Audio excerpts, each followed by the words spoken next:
if it's hello and welcome back to Salami. So if it's your first time here, welcome very much. If you have been here before, welcome back. So today is going to be more of like story time, but before we go on, I have a question for you. If all you had left in this world in order to restore your dignity was to sleep with your father-in-law, would you do it? Would you? Let me know in the comment section below. Now if you have not subscribed, please make sure you subscribe, and I'm just gonna give you a minute so that you go ahead and subscribe, then we will dive into the story.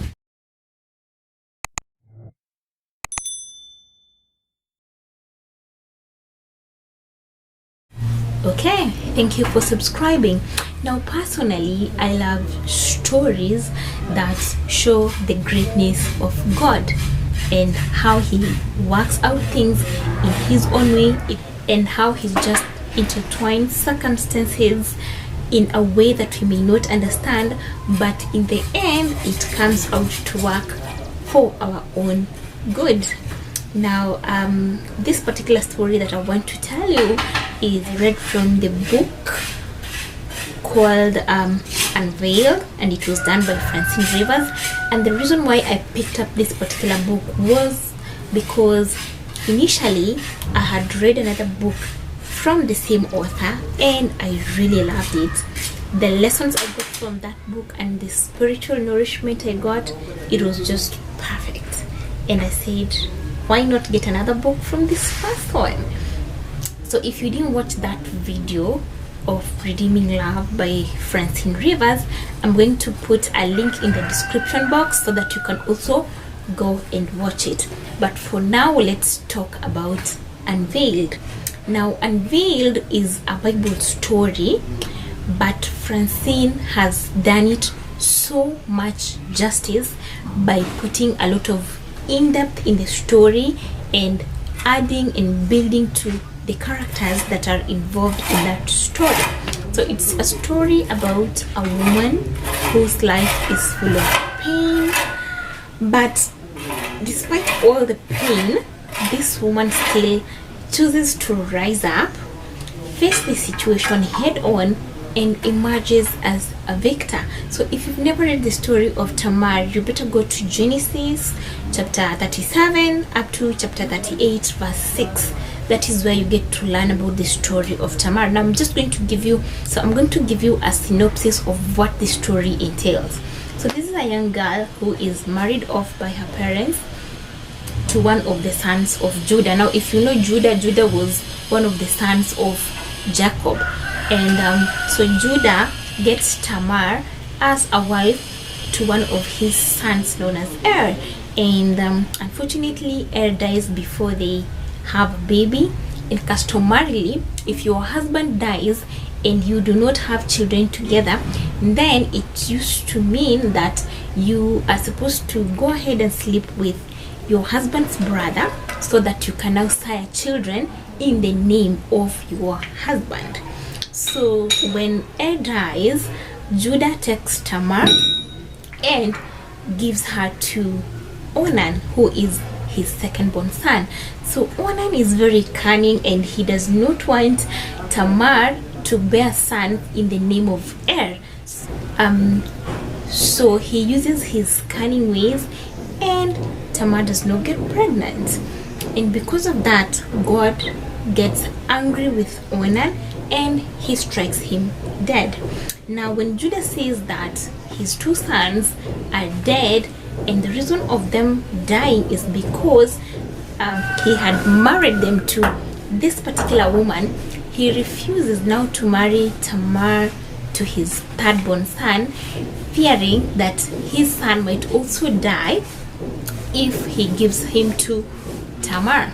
So because of that, he decides that Tamar should go back to her parents' house, and when his last-born son by the name of Shelah becomes of age, and then he's going to send for Tamar to come so that he can give him to her so that they can have children, which was a lie, by the way. He didn't do that. Tamar goes back to her parents' house. She starts working there as a slave, but it takes so long and there's no response from Judah about her going to get children by the third son of Judah. So Tamar becomes so patient, but inside her she is really determined that one day she's gonna bear children for the family of Judah so that his name can continue to exist. Tamar now realizes that Judah just wanted to do away with her, and he did not in any way intend to give her to his third-born son so that they can bear children for the family. So she decides to dress up as a prostitute so that she can sleep with her father-in-law and bear children for the family. Guess what happens? She succeeds.